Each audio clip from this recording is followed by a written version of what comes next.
அல்லேலூயா. கர்த்தர் உங்களை ஆசீர்வதிப்பாராக. எபிரேயர் 12:23 வாசியுங்கள். என்ன சொல்லப்பட்டிருக்கு? பரலோகத்திலே பேர் எழுதப்பட்டிருக்கிற முதல் பேரானவர்களின் சர்வ சங்கமாகிய சபை. பரலோகத்துல ஒரு சபை இருக்கிறது, அதுக்கு பேரு சர்வ சங்க சபை. இந்த பேனக்ரூஸ் என்கிற இந்த ஒரு வார்த்தை எபிரேயர் கிரேக்க பாஷையில் இருக்கிறது. இதற்கு தான் இங்கிலீஷ்ல என்ன சொல்வாங்க? ஜெனரல் அசெம்பிளி என்று சொல்வார்கள். ஜெனரல் அசெம்பிளி என்று சொல்லப்படும் போது சர்வ சங்க சபை என்று இந்த இடத்திலே சொல்லப்படுகிறது. அப்போ இந்த சபையை இந்த நாட்களிலே நாம் கிரேக்க பாஷையில சபைக்கு என்ன பேரு? சர்வ சங்க சபை. சரி, ரைட். இது பரலோகத்துல. பூமியில சபைகள் இருக்கா இல்லையா? இந்த சபைகளுக்கு கிரேக்க பாஷையில என்ன சொல்லுவாங்க? என்ன சொல்லுவீங்க? அது ஆங்கிலத்துல சர்ச் என்று சொல்லுவாங்க, அசெம்பிளி என்று சொல்லுவாங்க. இதுல சபை என்று சொன்னா எதை காண்பிக்கிறது என்று பார்த்தா, இப்ப பிரேயர் ஹவுஸ்னா ஒன்லி பிரேயர் பண்ணிட்டு போயிடுவாங்க, அவ்வளவுதானே தவிர ஒரு காங்கிரிகேஷன், ஒரு அசெம்பிளி என்று சொல்லப்படும் போது இந்த பேனக்ரூஸ் என்று சொல்லப்படுகிற சர்வ சங்க சபை கிரேக்க பாஷையிலே சொல்லப்பட்டிருக்கு. ஜெனரல் அசெம்பிளி என்று ஆங்கிலத்திலே சொல்வார்கள், எக்லீசியா என்று சொல்வார்கள். என்ன சொல்லுவாங்க? எக்லீசியா என்று சொல்வார்கள். இந்த எக்லீசியா என்று சொன்னாலே அதுக்கு பேர் என்னன்னா சபை, ஒரு சர்ச் என்று சொல்வார்கள். ஆனா எபிரேய பாஷையில் இதுக்கு பேர் என்ன தெரியுங்களா? எபன். எபன் என்றால் சபை என்று அர்த்தம். இது எபிரேய பாஷையில. இதெல்லாம் உங்களுக்கு எதுக்கு சொல்லிக் கொடுக்கிறோம் அப்படின்னு கேட்டா, பைபிள் படிக்கும் போது ஹிப்ரூவும் தெரியணும், கிரேக்கும் தெரியணும், லத்தீனும் தெரியணும். இப்படி பல வார்த்தைகளை நாம் கற்றுக்கொள்ள வேண்டும். அப்பதான் நம்ம பாடத்தை நாம் முழுமையாக தெளிவாக 4 பேருக்கு சொல்ற அளவுக்கு நம்ம என்ன செய்யலாம், சொல்லலாம். கிரேக்க பாஷையில ஒரு வார்த்தை உண்டு, லித்தோஸ் என்று சொன்னா என்ன அப்படின்னு கேட்டீங்கன்னா ராக், ஒரு ஸ்டோன் என்று சொல்வார்கள். இப்போ ராக் என்று சொன்னாலும் ஒரு ஸ்டோன் என்று சொன்னாலும், இப்ப பேதுருவை ஆண்டவர் சொல்லுகிறார், நீ கல்லா இருக்கிறாய், இந்த கல்லின் மேலே நான் சபையை கட்டுவேன் என்று ஆண்டவர் சொல்லுகிறார். அவன் பேதுரு என்றால் என்ன அர்த்தம்? ஒரு கல் என்று அர்த்தம். ஏன் ஆண்டவர் இந்த நாட்கள்ல கல் கல் கல் என்று சொன்னா, எதுக்காக ஒரு கல்ல போய் ஏன் ஓமையா உதாரணமாக சொல்லுகிறார்டா, அதெல்லாம் லிவிங் ஸ்டோன் என்று சொல்லுகிறார், உயிருள்ள கற்கள் என்று சொல்லுகிறார், ஜீவ கற்கள் என்று சொல்லுகிறார். மூலைக்கல் ஆண்டவராய் இயேசு, அவர் திருச்சபைக்கு மூலைக்கல் ஆண்டவராய் இயேசு கிறிஸ்து, அந்த கன்மலை என்று சொல்லப்படுகிற ஆண்டவராய் இயேசு கிறிஸ்து நம்மளை எல்லாம் என்ன சொல்லுகிறார்னா ஜீவனுள்ள கற்கள் என்று சொல்லப்படுகிற, மனிதர்களை ஜீவ கற்கள் என்று சொல்லப்படுகிறது. அப்ப ஜீவிக்கிற ஒரு ஆவிக்குரிய ஒரு கூட்டத்தை தான் ஆண்டவர் என்ன சொல்லுகிறார் என்று பார்க்கப்படும் போது இந்த இடத்துல எக்லீசியா என்று நாம் பார்க்கிறோம். இந்த பேனக்ரூஸ் என்று சொல்லப்படுகிற சர்வ சங்க சபை அது பரலோகத்தில் இருக்கக்கூடிய சபை என்பதாக நாம் பார்க்கிறோம். ஜெனரல் அசெம்பிளி என்று நாம் பார்க்கிறோம். ஆண்டவராய் இயேசு கிறிஸ்து கார்னர் ஸ்டோன் என்று சொல்லப்படுகிறது. இப்படி ஜீவ கற்களாக ஆசாரிய கூட்டமாக தேவன் உங்களை இணைத்து கட்டிக்கொண்டு வருகிறதை வேத ஆதாரத்திலே நாம் பார்க்கிறோம். 1 பேதுருடைய புத்தகத்துக்குள்ளே 1 பேதுருடைய புத்தகத்திலே 2வது அத்தியாயம் 4-5 வசனங்களை வாசியுங்கள். மனுஷரால் தள்ளப்பட்டதாயினும் தேவனால் தெரிந்து கொள்ளப்பட்டதும் விலையேறப்பட்டதுமாய் இருக்கிற ஜீவனுள்ள கல்லாகிய அவரிடத்திலே சேர்ந்தவராகிய நீங்களும் ஜீவனுள்ள கற்களை போல ஆவிக்கேற்ற மாளிகையாக இயேசு கிறிஸ்து மூலமாக தேவனுக்கு பிரியமான ஆவிக்கேற்ற பலிகளை செலுத்தும்படி பரிசுத்த ஆசாரிய கூட்டமாகவும் கட்டப்பட்டு வருகிறீர்கள். அப்போ இதுல ஜீவ கற்கள் என்று சொன்னா அது யாரை குறிக்குது? சபையில் உள்ள எல்லாரையும் குறிக்குது.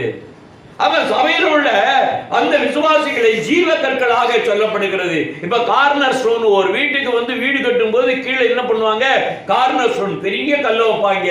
அந்த கல்லு பாத்தீங்க அப்படின்னு கேட்டீங்கன்னாக்க அதுல இருந்துதான் தூக்கு நூலை பிடிச்சு அந்த கட்டிடம் மேலாக போகும். அது என்ன அப்படின்னா இந்த பக்கம் அந்த பக்கம் பாத்தீங்கன்னா கண்ணுல புருவம் வச்சு பார்த்தா அது நேராக செங்குத்தாக எழும்புகிறது தெரியும், இந்த பக்கமும் செங்குத்தாக எழும்புகிறது தெரியும். அப்ப கார்னர் ஸ்டோன் ஒரு கல்லை வச்சு மூளைக்கல்ல வச்சுதான் முதல்ல என்ன பண்ணுவாங்க? நூல் பிடிப்பாங்க.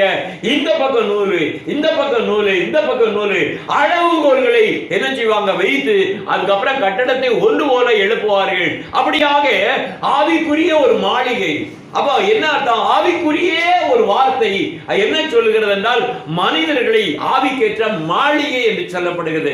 the living stone என்று சொல்லப்படுகிற நாம் இந்த நாட்களிலே என்ன பண்றோம்? ஆவிக்கேற்ற மாளிகையாக, தேவனுடைய திருச்சபையாக. அதுக்கு பேர் தான் என்ன சொல்லப்படுகிறது? பேனக்ரூஸ் என்று சொல்லப்படுகிறது. அதுதான் சீயோன் என்று பரலோகத்திலே சொல்லப்பட்டிருக்கிறது.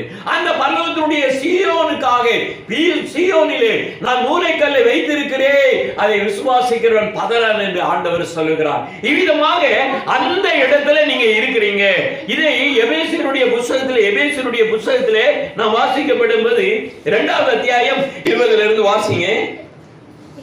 அப்போஸ்தலர் தீர்க்கதரிசிகள் எங்கோர்களுடைய அஸ்திபாரத்தின் மேல் கட்டப்பட்டவர்களுமாய் இருக்கிறீர்கள். அதற்கு இயேசு கிறிஸ்து தாமே மூலை கல்லாய் இருக்கிறார். அவர் மேல் மாளிகை முழுவதும் இசைவாய் இணைக்கப்பட்டு கர்த்தருக்கு பரிசுத்த ஆலயமாக எழும்புகிறது. அவர் மேல் நீங்களும் ஆவியினாலே தேவனுடைய வாசஸ்தலமாக கட்டப்பட்டவர். அப்ப தேவனுடைய வாசஸ்தலம் என்கிறதா சபை, எக்கில்சியா என்று நாம் சொல்லுகிறோம். இது எப்படி இந்த எக்கில்சியா என்றா, இது ஆவிக்கேற்ற ஒரு மாளிகை என்று சொல்லப்படுகிறது. அப்ப ஆவிக்கேற்ற மாளிகை என்றா பரிசுத்த ஆவி இல்லாம தேவனுடைய சமூகத்திலே நமக்கு சம்பந்தம் இல்லை, நமக்கு இணைப்பு இல்லை.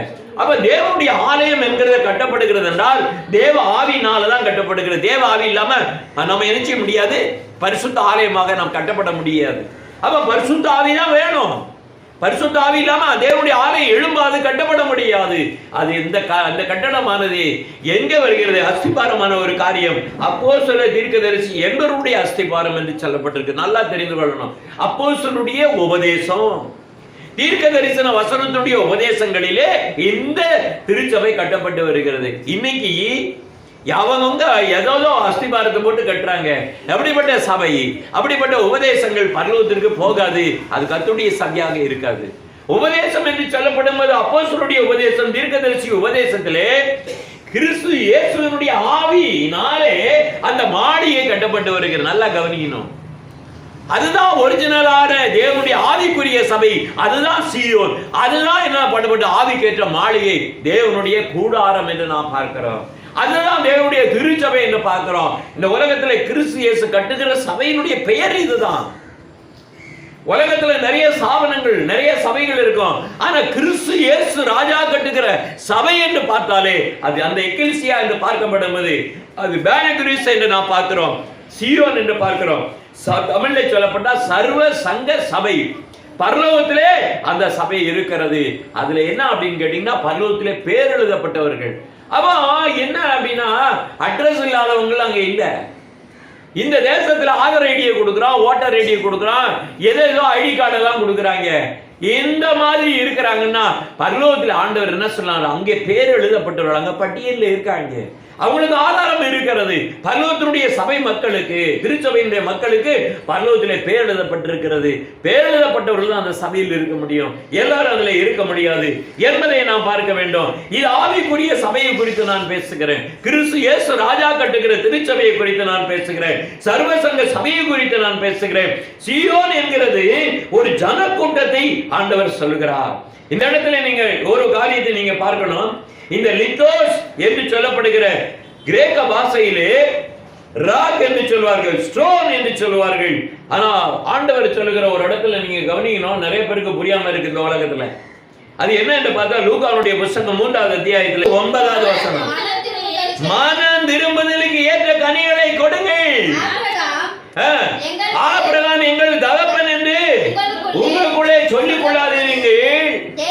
தேவன் இந்த கல்லுகளினாலே ஆபிரகாமுக்கு பிள்ளைகளை உண்டு பண்ண வல்லவராய் இருக்கிறார் என்று சொல்கிறார். அங்க என்ன அப்படின்னு கேட்டீங்கன்னாக்க, அந்த யோர்தான் அந்த பகுதியில பார்க்கப்படும் போது அங்கே கற்களாக கடந்து கொண்டு இருக்கிறது. அங்கே இருக்கிற கற்களை பார்த்து கொண்டு அங்கே இருக்கக்கூடிய ஜனக்கூட்டத்தை பார்த்து ஆண்டவர் சொல்லுகிறார், இந்த கற்களிலே என்று சொல்லுகிறார். இந்த கல் என்று சொன்னா அங்கே இருக்கக்கூடிய ஜனக்கூட்டத்தை தான் கர்த்தர் சொல்லுகிறார். இந்த கல்லுகளிலே ஆபிரகாமுக்கு பிள்ளைகளை உண்டு பண்ண வல்லவராய் இருக்கிறார் என்று சொல்லுகிறார். இது நிறைய பேர் புரிஞ்சுக்கல. கல்லுல மனுஷனை உருவாக்கிடுவாரு, கல்லுல ஆண்டவர் பிள்ளைகளை கொண்டு வந்துருவாரு. இன்னைக்கும் புரியல. அங்க ஆண்டவர் பேசுகிற இடம் எது? ஞானஸ்தானத்துடைய இடத்துல பேசுகிறார். ஞானஸ்நானத்தில் இருக்கிற கூட்டத்தை பார்த்து பேசுகிறார். உங்களுக்கு ஆபிரகாம் தகப்பன் என்று சொல்லிக்கிட்டு நாங்க பாரம்பரிய கிறிஸ்தவர்கள், நாங்க இஸ்ரவேல் வம்சம், நாங்க யூத வம்சம் என்று சொல்லுகிற ஒரு காரியத்தை விட்டு விடுங்கள். மாமிசத்திலே ஆண்டவர் என்ன சொல்லுங்க, மேன்மை பாராட்டாதே. மாமிசத்தின்படி இஸ்ரவேலர் இஸ்ரவேல் அல்ல, மாமிசத்தின்படி யூதன் யூதன் அல்ல என்று கர்த்தர் சொல்லுகிறார். ஆபிரகாமுடைய பிள்ளைகள் இந்த கல்களிலே நான் ஆபிரகாம் பிள்ளைகளை உண்டு பண்ணுகிறேன் என்று சொல்லுகிறார். அப்ப கல்கள் என்று சொல்லப்படும்போது அந்த இடத்துல சொல்லப்படும்போது கழுகப்பட்ட கல்கள். ஞானஸ்நானத்துக்குள்ளே பிரவேசிக்கிற அநேக ஜனங்கள், புறஜாதி ஜனங்கள் எல்லாவரையும் கர்த்தர் ஜீவ கல்லாக மாற்றுகிறார். அல்லேலூயா. இதைத்தான் அங்க சொல்லி இருக்கு. ஆபிரகாமுக்கு இந்த கல்லுகளிலே பிள்ளைகளை உண்டு பண்ண வல்லவராய் இருக்கிறார் என்று சொல்லப்பட்டிருக்கு. இதுக்கு அர்த்தம் புரியாம நிறைய பேர் என்ன பண்ணுகிறாங்க, குழப்பத்திலே இருக்கிறாங்க. இப்படிப்பட்ட ஒரு வார்த்தை இந்த இடத்துல நீங்கள் கவனிக்க வேண்டும். இப்படிப்பட்ட ஒரு கூட்டம் இந்த ஆபிரகாமுக்கு பிள்ளைகளை உண்டு பண்ணுகிற தேவன் அதை சீயோன் கூட்டமாக கர்த்தர் மாற்றுகிறார் என்பதை நாம் பார்க்கிறோம். கர்த்தருக்கு ஸ்தோத்திரம் உண்டாதாக. இப்படிப்பட்ட ஒரு பெரிய காரியம் ஆண்டவருடைய சமூகத்திலே சொல்லப்பட்டிருக்கிறது. பத்ரோஸ் என்றால் என்னதும், பத்ரோஸ் என்றால் என்னதான், கல், பாறை என்று சொல்லுவார்கள். அப்ப ஆண்டவர் சொல்லுகிறார் என்ன அப்படின்னு கேட்டாங்க, இது உடையாத கல்லு, உடைக்கப்படாத கல்லு. அப்ப என்ன அப்படின்னா இந்த கல்களை பார்க்கப்படும்போது ஆண்டவர் ஜீவ கல்கள், அது உடைக்கப்படாத கல்கள், உயிருள்ள கல்கள் என்று ஆண்டவர் இந்த இடத்திலே நமக்கு காண்பிக்கிறார். ஒரு வசனத்தை வாசிங்க, சங்கீத புத்தகத்திலே 87வது அத்தியாயத்திலே 1-3 வரைக்கும் வாசிங்க. அவருடைய அஸ்திவாரம் பரிசுத்த பர்வதமாய் இருக்கிற சீயோனிலே இருக்கிறது. யாராவது ஒருத்தர் வாசிங்களே.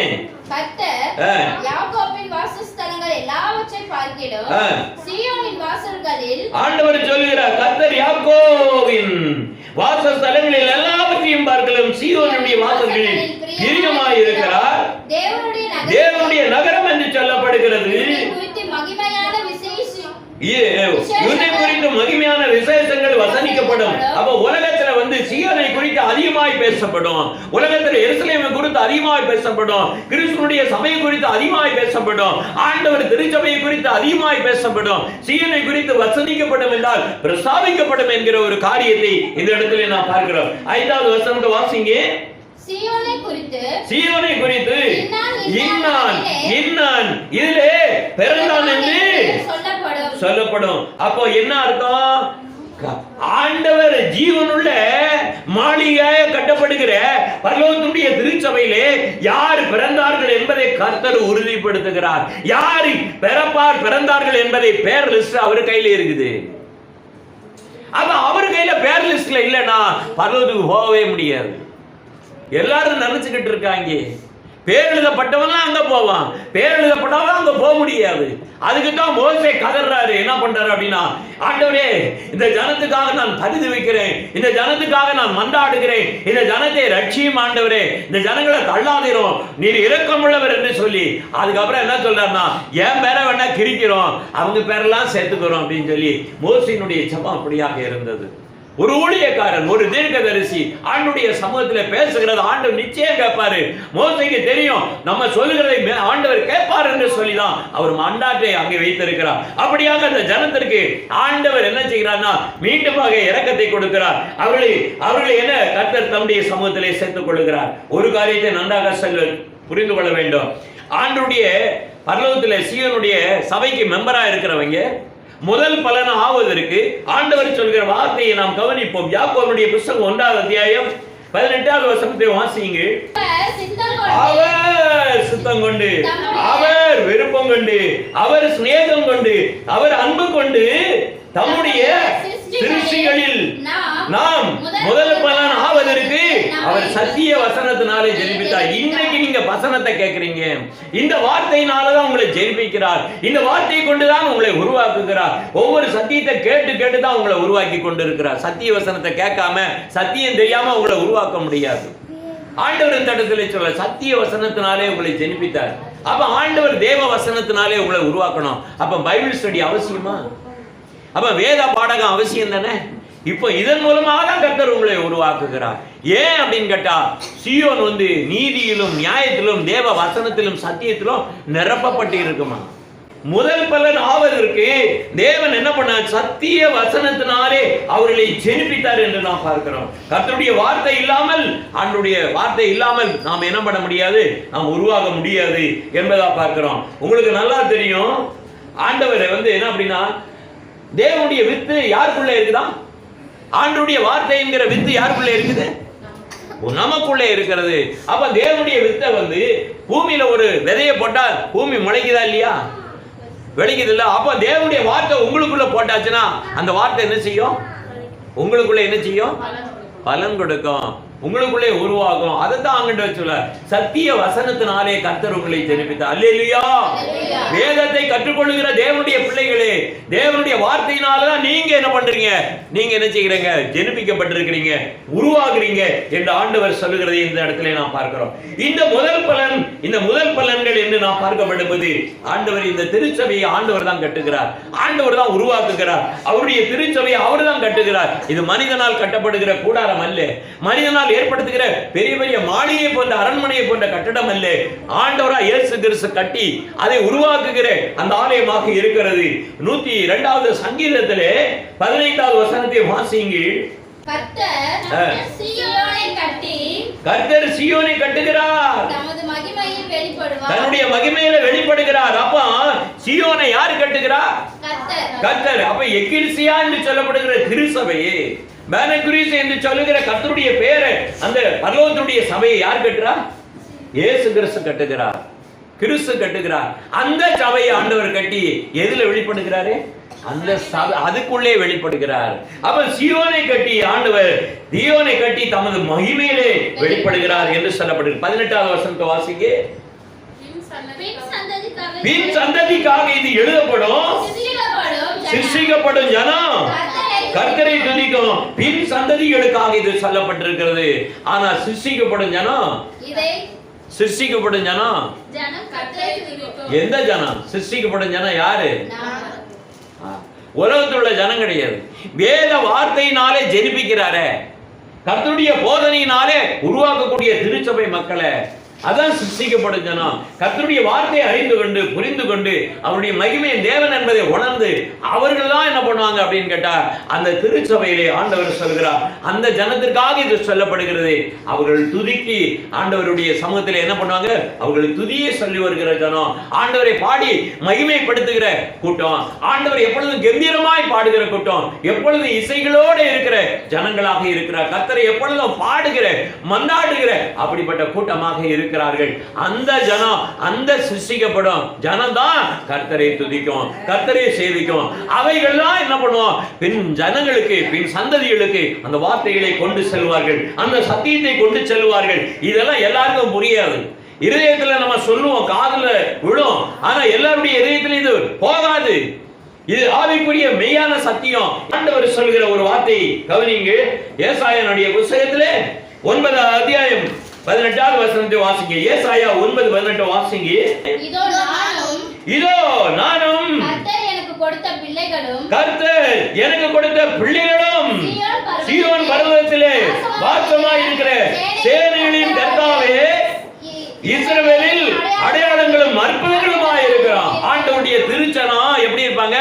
அடையாளங்களோடும் அற்புதத்தோடு இருப்பாங்க. கர்த்தருடைய ஜனத்துக்கு ஆண்டவர் எப்படி கொடுத்திருக்கிறாரு? அடையாளங்களையும் அற்புதங்களையும் கர்த்தர் கொடுத்திருக்கிறார். புரிந்து கொள்ளுங்க, நல்லா தெரிந்து கொள்ளுங்க. ஆண்டவர் சொல்லுகிறார், இதோ ஆண்டவர் கொடுத்த ஜனம், ஆண்டவருடைய ஜனத்திற்கு ஆண்டவர் அடையாளத்தையும் தந்திருக்கிறார், அற்புதத்தையும் தந்திருக்கிறாரு. அப்போ அவர்கள் எல்லாவற்றையும் செய்ய வல்லவர்களா இருக்கிறாங்க. ஐயாட்ட இன்னைக்கு கூட பேசிட்டு வந்தேன். மதுரையில ஒரு நபர் என்ன பண்ணிட்டான், ஏய் மைக்கெல்லாம் போடாத, ஆஃப் பண்ணு அப்படின்னு சொல்லி கராட்டா பண்ணி கம்ப்ளைண்ட் வேற கொடுத்துட்டு வந்துட்டான். கடைசியில் சத்தம் போட்ட பொண்ணே. அப்ப அந்த ஊழியக்காரர் என்ன சொன்னாரு, நீ நான் மைக்கு போடுறேன் வைக்கிறேன், ஆனா ஆண்டவர் இயேசு கிறிஸ்துவை நீ என்ன செய்கிற? நீ ஆண்டவருடைய வார்த்தையை தடுக்கிற, ஆண்டவரை நீ ஏத்து நீ போராடுற. அதனால நீ சொல்லுகிற மாதிரி நான் மைக்கெல்லாம் ஆஃப் பண்ண மாட்டேன், ஆனா நீ 2 நாளையில நீ இந்த இடத்துல இருக்க மாட்டேன் அப்படின்னு சொல்லி சொன்னாரு. கடைசியில் என்ன ஆச்சு அப்படின்னா, மறுநாள் எல்லாம் சரக்கு போட்டவங்க, அந்த இடத்துல இருந்தவங்க எல்லாரும் அந்த கடையெல்லாம் உடைச்சி உள்ளே இருக்கதான் கல்லாகலாம் தூக்கிட்டு பொருளெல்லாம் அள்ளிட்டு போயிட்டாங்க. மறுநாள் பூட்டை போட்டு அதை என்ன உச்சு அதுக்கப்புறம் எல்லாமே போச்சு. அப்புறம் பூட்டை போட்டாங்க. அப்புறம் கடையை வித்துட்டு ஓடிய போயிட்டான். மைக்கு போடாத, ஆண்டவரை பாடாதன்னு சொன்னதுக்கு உடனே விழுந்த அடியை பாருங்க. அப்போ கர்த்தர் என்ன செய்யறாருன்னா அந்த இடத்துல சொல்ல, கர்த்தர் தன்னுடைய ஜனத்தை அற்புதங்களினாலும் அடையாளங்களினாலும் கர்த்தர் வைத்திருக்கிறார். அல்லேலூயா. சீயோனுடைய ஜனத்தை ஆண்டவர் மகிமைக்காக வைத்திருக்கிறார். பின் ஜனங்களுக்காக இந்த வார்த்தைகள் எழுதப்பட்டிருக்கிறது. கர்த்தருடைய சிருஷ்டிக்கப்படும் ஜனம் கர்த்தரை துதிக்கும். ஆண்டவருடைய வார்த்தையிலே சிருஷ்டிக்கப்பட்டவர்கள், ஆண்டவரால் உருவாக்கப்பட்டவர்கள், பூமியிலே ஆண்டவருக்குரிய ஜனமாக இருக்கிறவர்களை கர்த்தர் விதமாக பயன்படுத்துகிறார் என்பதை நாம் பார்க்கிறோம். அதற்கு முக்கியமாக இன்னைக்கு கர்த்தருடைய ஜனம் என்று நீங்க சொல்லலாம், ஆனா உங்கள்கிட்ட இருக்குதா, அந்த தகுதி இருக்குதா என்பதை இந்த இடத்துல நாம் பார்க்கப்படும்போது ஏசாயாவுடைய புத்தகம் 33ஆம் அத்தியாயம் 5-6 வசனங்களை வாசிப்போம். கர்த்தர் உயர்ந்தவர், அவர் உன்னதத்திலே வாசம் பண்ணுகிறார். அவர் சீயோனை நியாயத்தினாலும் நீதியினாலும் நிரப்புகிறார். அப்ப நீதி நியாயங்களை கற்றுக் கொடுக்கிறார். தன்னுடைய சபையை நீதியில நடத்துகிறார். நியாயத்தினாலே ஆண்டவர் என்ன செய்கிறார், அறியப்படுத்தும்படியாக ஆண்டவர் எல்லாவற்றையும் கற்றுக் கொடுக்கிற தேவனாய் இருக்கிறார். நீதி நியாயத்தினாலே நிரப்புகிற தேவனாய் இருக்கிறார். அதுக்கப்புறம் அந்த நீதி நியாய நிரம்பினா மட்டும்தான், கீழே இருக்கிற வசனத்தை வாசிங்க, அப்பந்தான் நீதி நியாயங்கள் நிரம்பினா தான் பூரண ரட்சிப்பு கிடைக்கும். நீதி நியாயம் இல்லைன்னா பூரண ரட்சிப்பு கிடைக்காது. ஞானமும் அறிவும் உன் கால்களுடைய உறுதியா இருக்கும் என்று கர்த்தர் சொல்லுகிறார். நல்லா தெரிந்து கொள்ளுங்க. பரலோகத்துல உங்க பொக்கிஷத்தை சேர்த்து வைங்கன்னு ஆண்டவர் சொல்றாரு. அந்த பொக்கிஷம் என்னதுங்க? பரலோகத்துல சேர்த்து வைக்கிறது என்ன பொக்கிஷம்? பூரண ரட்சிப்பு, ஞானம், அறிவு. அப்பா பயங்கரமா இருக்கு. இவ்வளவு தூரம் கத்து வச்சிருக்கிறாங்க ஐயா.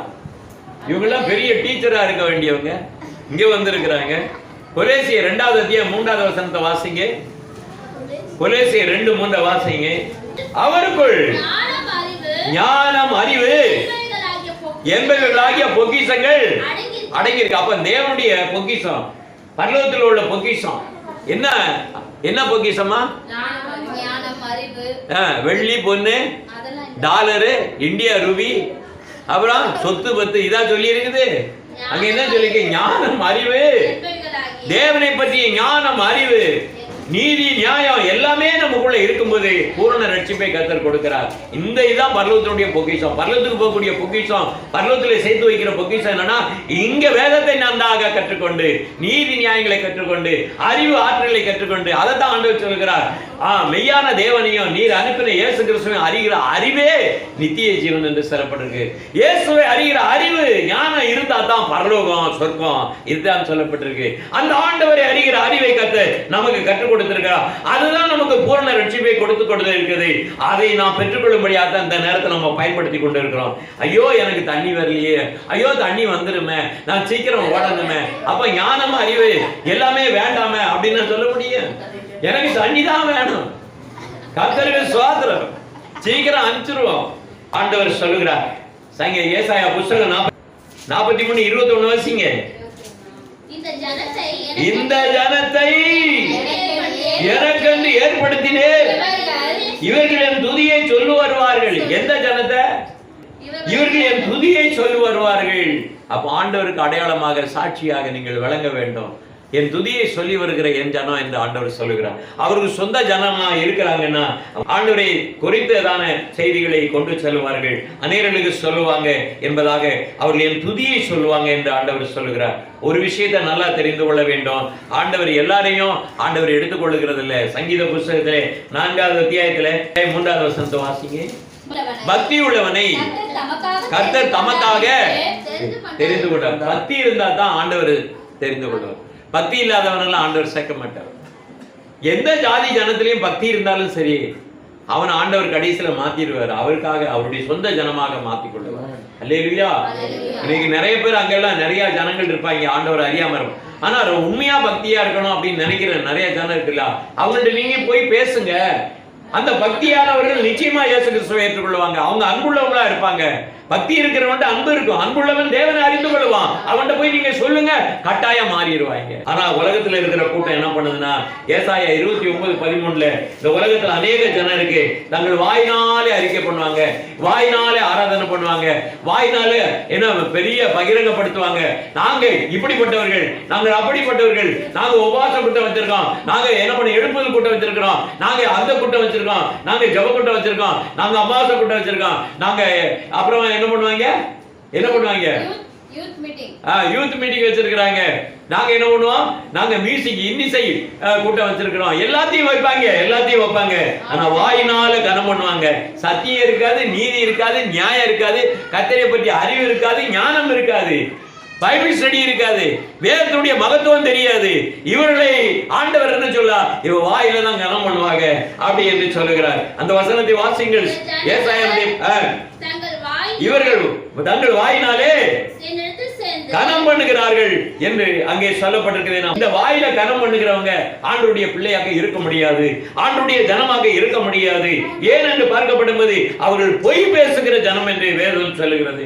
அதே ஏசாயா 30:9 சொல்லப்பட்டிருக்கு, வாயில கனம் பண்ணுகிற கூட்டம் எல்லாம் என்னச்சுன்னா பொய் நிறைய பேசும் என்று அங்கே சொல்லப்பட்டிருக்கு. வேதம் கேட்க மாட்டாங்க, வேதத்தை அறிய மாட்டாங்க, வேதத்துடைய சங்கதியே தெரியாது. வாசிங்க, இவர்கள் கலகமுள்ள ஜனம், பொய் பேசுகிற பிள்ளைகள், கர்த்தருடைய வேதத்தை கேட்க மனதில்லாத புத்திரர்கள், வாயினால மட்டும்தான் ஆராதனை, பரலோகம் போயிடுவான் அப்படின்னு, துதி ஆராதனையில பரலோகம் போயிடலாம் அப்படின்னு சொல்லி நினைப்பாங்க. அதெல்லாம் கிடையாது. இங்க ஆண்டவர் சொல்லுகிற வார்த்தையை பார்க்கப்படும்போது தேவன் தெளிவாக சொல்லுகிறார். ஆண்டவர் சொல்லுகிறார், வேதத்தை கேட்கிற ஜனம், வேதத்துக்கு செவி கொடுக்கிற ஜனம் தன்னுடைய ஜனம் என்று ஆண்டவர் சொல்றார். என் சத்தத்தை என் ஜனம் கேட்கும் என்று ஆண்டவர் சொல்றார். ஆடுகள் என்ன செய்யும் அப்படின்னா, மெய்யான மேய்ப்பனுடைய சத்தத்தை ஆடுகள் கேட்டு பின் செல்லும் என்று ஆண்டவர் சொல்லுகிறார். அவருடைய சத்தத்தை கேட்கும் போது, அவருடைய வார்த்தையை கேட்கப்படும் போது, அவருடைய ஞான வார்த்தைகளை, தீர்க்க தரிசனத்தை கேட்கும் போது பிள்ளைகளுக்கு சந்தோஷமா இருக்கும். நிறைய காரியத்தை நம்ம தெரிஞ்சுக்கிட்டோம் நம்ம அப்படின்னு. ஏன் அப்படின்னா, நீதி நியாயங்கள் தீர்க்க தரிசனங்கள் சகல காரியத்திலும் அற்புதங்களும் அடையாளங்களிலும் தன்னுடைய ஜனத்தை பூர்ணமாக நிரப்பி வைத்திருக்கிறார். அல்லேலூயா. கர்த்தர் விதமாக தன் ஜனத்துக்கு அடையாளத்தை தந்திருக்கிறார். அப்படிப்பட்ட ஜனமாக இந்த நாட்களிலே நீங்கள் இந்த நாட்களிலே கர்த்தருடைய சமூகத்திலே இருக்கிறீர்கள். ஆண்டவர் சொல்லுகிறார், ஒரு காரியத்தை நீங்கள் வாசிங்க. ஏசாயாவுடைய புத்தகம் 2ஆம் அத்தியாயம் 2-3 வசனங்களை வாசிங்க. கடைசி நாட்களிலே கர்த்தருடைய ஆலயமாகிய பர்வதம் கொடுமுடியிலே ஸ்தாபிக்கப்படு, மலைகளுக்கு மேலாக வைத்தப்படும், எல்லா ஜாதிகளும் அங்கே ஓடி வருவார்கள். திரளான ஜனங்கள் புறப்பட்டு வந்து கர்த்தருடைய பர்வதத்திற்கும் தேவனுடைய ஆலயத்திற்கும் தன்னுடைய வழிகளை போதிப்பார்.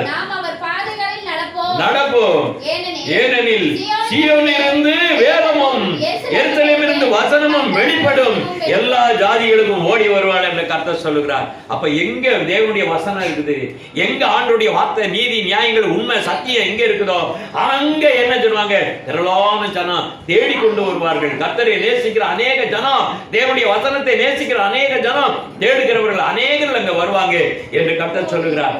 தாவீது போய் என்ன பண்ணாரு, உடன்படிக்கையை பெட்டியை எடுத்துக்கிட்டு டான்ஸ் ஆடி கொண்டு வந்து எங்க வந்து சேர்த்தாரு, தாவீது நகரத்துல எருசலேமுக்கு கொண்டு வந்து. ஏன் அப்படின்னு கேட்டா, எருசலேமிலிருந்து இருந்து வசனம் வெளிப்படணும். அதனால கர்த்தருடைய வார்த்தை இருக்க வேண்டிய இடம் எங்க, சீயோனிலேயும் எருசலேமிலே இருக்க வேண்டும். கர்த்தருடைய திருச்சபை அங்கே இருக்கிறது, கர்த்தருடைய ஜனம் அங்கே இருக்கிறது, எல்லா ஜனமும் அங்கே ஓடி வருவார்கள் கர்த்தருடைய வார்த்தையை கேட்பதற்காக, பார்ப்பதற்காக என்று இந்த இடத்துல நாம் பார்க்கிறோம். எல்லா ஜாதிகளும் எல்லா ஜனங்களும் அங்கே வருவார்கள். அல்லேலூயா, அல்லேலூயா. இங்க ஓசியா 4:6, என் ஜனங்கள் அறிவில்லாமல் சங்காரமாகிறது. என் ஜனம் என்று சொல்லப்படுகிற அந்த இஸ்ரவேல் ஜனங்களோ, இன்னைக்கு இருக்கக்கூடிய அநேக ஜனங்களோ அறிவில்லாமல் சங்காரமாகிறார்கள் என்று சொல்லப்படுகிறது. அப்ப என்ன அர்த்தம், வேத அறிவில்லாம தான் அழிவு வருகிறது. வேத ஞானம் இல்லாம தான் அழிவு வருகிறது. தீர்க்க தரிசனம் இல்லாம தான் சீரழிஞ்சு போறாங்க. தீர்க்க தரிசனம் வேண்டும். இப்படியாக ஆண்டவர் சொல்லுகிறார். தன் ஜனத்திற்கு ஆண்டவர் அடையாளத்தை கொடுக்கிறார். என் ஜனம் அறிவில்லாமல் சங்காரமாகிறது என்று கர்த்தர் சொல்கிறார். அப்படினாலே இந்த கடைசி காலத்திலே வாழ்கிற நீங்களும் நானும் எல்லாவரும் எப்படி இருக்க வேண்டும் என்று வேதம் சொல்லுகிறது. நான் இந்த நாட்களிலே கர்த்தருடைய சமூகத்திலே இருக்கிற தேவனுடைய பிள்ளைகளே, ஆண்டவருடைய ஜனமே, இந்த நாட்களிலே கர்த்தருக்கு பிரியமாக நாம் கடந்து போவோம். கர்த்தர் நம்மளை ஆசீர்வதிப்பாராக. ஏசாயா 14:32 வாசிங்க.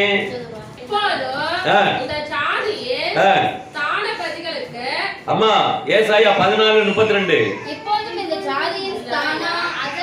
இப்பொழுது இந்த ஜாதிகளின் ஸ்தானாதிபதி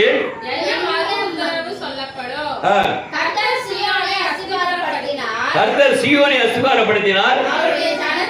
அவருடைய ஜனத்திற்கு சிறுமையானவர்கள் திடன் கொண்டு தங்குவார்கள். அப்ப சிறுமையான தேவனுடைய பிள்ளைகள், போர்க்குணம் இல்லாத பலகீனப்பட்ட எந்த ஜனமா இருந்தாலும் கர்த்தர் என்ன பண்ணுகிறாருன்னா சீயோனுக்கு வருவார்கள் என்று ஆண்டவர் சொல்லுகிறார். அப்படினாலே இந்த நாட்களிலே நாம் பலவீனமா இருக்கிறோம் என்று நினைக்காதீங்க. கர்த்தர் உங்களை பலனுள்ளவர்களாய் கர்த்தர் மாற்ற வல்லவராய் இருக்கிறார். என்ன சொல்லப்பட்டிருக்கு அப்படின்னு கேட்டீங்கன்னா, ஆண்டவர் சொல்லுகிற ஒரே ஒரு வார்த்தை, யோவான் சொல்லுகிற அந்த ஒரு வார்த்தை, யோவான் 3:27 வசனத்தை வாசிங்க. யோவான் பிரதியுத்தரமாக பரலோகத்திலிருந்து ஒருவருக்கு கொடுக்கப்பட்டாலுடைய அவன் ஒன்றையும் பெற்றுக்கொள்ள மாட்டான். நல்லா தெரிந்து கொள்ளுங்க. பரலோகத்திலிருந்து கொடுக்கப்பட்டா தான் நீங்க பெற முடியும். அவர் கொடுக்கலன்னா நிறைய பேர் இருக்காங்க, ஐயோ ஆண்டவரே எங்களுக்கு தாங்க. பரலோகத்திலிருந்து கொடுத்தா தான் தருவார், இல்லைன்னா இல்ல. ஆண்டவர் வார்த்தையை கேட்கணும். என் ஜனம் என் சத்தத்துக்கு செவி கொடுக்கும். என் ஜனம் நீதி நியாயத்தினால நிரம்பி இருக்கும். என் ஜனத்துக்கு அறிவு இருக்கு, ஞானம் இருக்கு, வெளிப்பாடு இருக்கு, தரிசனம் இருக்கிறது.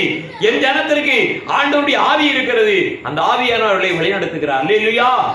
கர்த்தர் உங்களை ஆசீர்வதிப்பாராக. ஆமென்.